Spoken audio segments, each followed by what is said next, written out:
Hello students. Then आज का हमारा टॉपिक क्या है? प्रोटेक्शन फ्रॉम वीड्स यानी फसल की सुरक्षा। In a field many others undesirable plants यानी grow naturally along with the crops, यानी कि जो फसल होती है उसके अंदर कुछ अवांछनीय पादप वृद्धि करने लग जाते हैं नेचुरली, यानी कि जो प्राकृतिक रूप से वृद्धि करने लग जाते हैं। The undesirable plants are called weed, यानी कि इन पादपों को हम इन अवांछनीय पादपों को हम खरपतवार कहते हैं या फिर घास पात का नाम भी दे सकते हैं।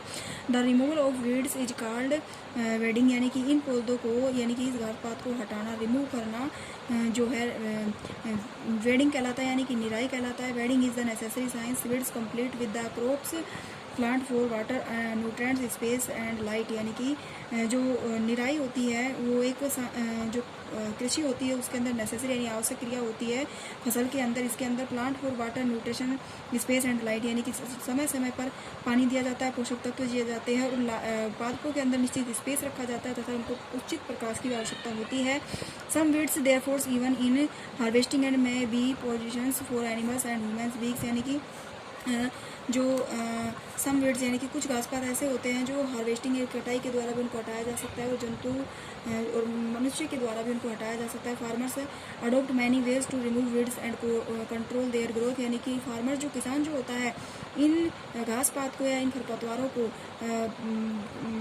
कंट्रोल दे फॉर ग्रोथ, यानी कि इनकी वृद्धि को कई प्रकारों से रोकता है। Telling before sowing of crops help in apportings and killing of weeds which way the dry up and get mixed with the soil, यानी कि किसान जो होता है इन खरपतवार को नष्ट करने के लिए बहुत सारी पदार्थों का उपयोग करता है, जैसे कि छिड़काव करना, जैसे यूरिया वगैरह हो गया, दवाई हो गई, इनका छिड़काव करना और मिट्टी के अंदर कुछ ऐसे पदार्थों को मिलाना जिनसे कि इन खरपतवारों की वृद्धि को रोका जा सके। The best time for the removal of weeds the before the produce flowers and seeds, यानी कि इन खरपतवारों को हटाने का सबसे बेस्ट जो समय होता है वो होता है इनकी फ्लावरिंग टाइम, या फिर कहें इनके बीज जब अंकुरित होते हैं उस समय।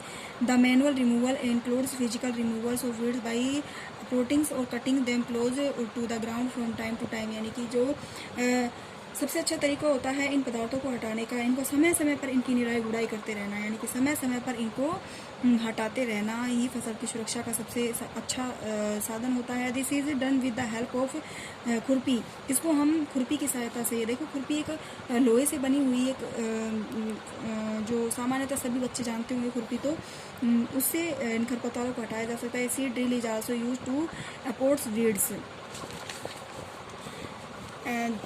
देखना आता है अगला जो है वो खरपतवार।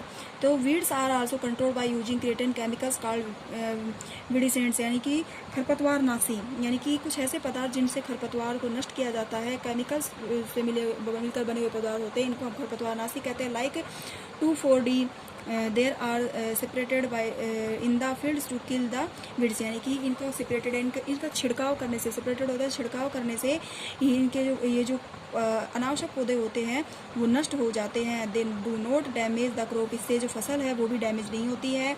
The weedicides are diluted with water to extent required and separated in the field with spray, यानी कि इसको क्या किया जाता है, पानी के अंदर इसको डाइल्यूट किया जाता है, मिलाया जाता है और स्प्रे की क्रिया के द्वारा जो हमारी खेती जो होती है उसमें छिड़क दिया जाता है। देन उसके बाद हमारा आता है क्या, हार्वेस्टिंग, फसल की कटाई। Harvesting of A crop is an important task, harvesting फसल की कटाई जो होती है, फसल की कटाई जो हमारा इम्पोर्टेंट टास्क होता है। Next the cutting of crop after it is mature is called harvesting, जो फसल की कटाई जो होती है पादपों के मैच्योर होने के बाद की जाती है।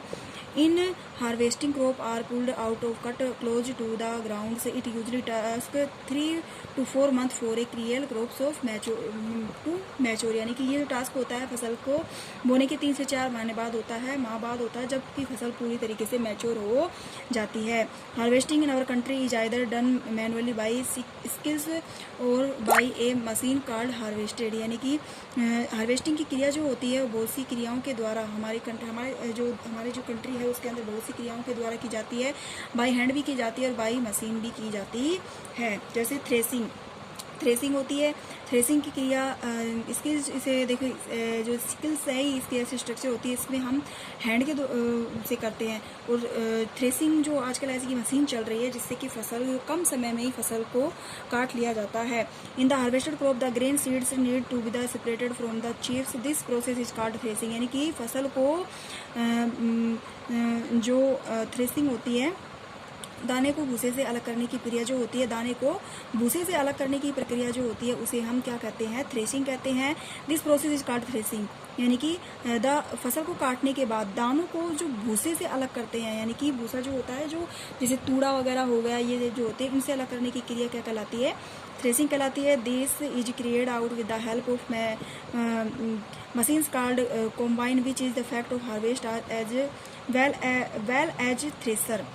यानी कि ये प्रक्रिया जो होती है मशीन के द्वारा की जाती है। इस मशीन को हम क्या कहते हैं, थ्रेशर कहते हैं। उसके बाद आता है देन हमारा नेक्स्ट स्टोरेज। फसल कट गई, ठीक है, उसके बाद आता है स्टोरेज। तो storage of produce in is an important task है। यानी कि वो जो हमारी जो कृषि होती है उससे हमने क्या कर लिया, दानों को प्राप्त कर लिया। अब दानों को स्टोर करने की प्रक्रिया जो होती है वो इम्पोर्टेंट टास्क होता है। In the harvested grain are to the keep of longer time. इससे क्या होता है कि जो बीज हमने प्राप्त किए हैं, जो ग्रेन्स अनाज हमने प्राप्त किया, वो लंबे समय तक सुरक्षित रहता है।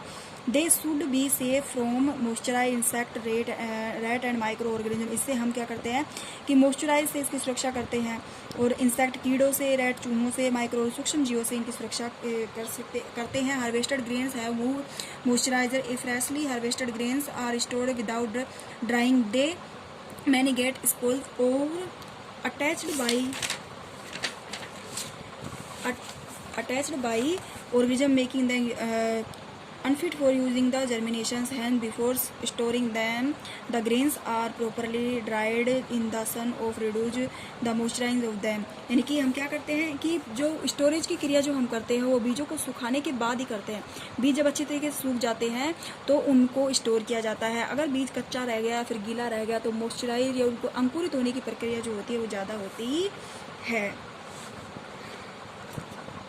नेक्स्ट हमारा है food from animals. Animal provide with different kind of food. यानी कि जो मनुष्य जंतु जो होते हैं वो अलग अलग तरीके से भोजन हमें उपलब्ध, जैसे food from animals. Animal provide us with different kind of food. Many people living in the coastal areas consume fish as a major part of their diet. यानी कि हम भोजन के रूप में क्या करते हैं, एनिमल्स को भी ग्रहण करते हैं। देन हमारा जो चैप्टर था वो हम नेक्स्ट चैप्टर में इसको स्टडी करेंगे।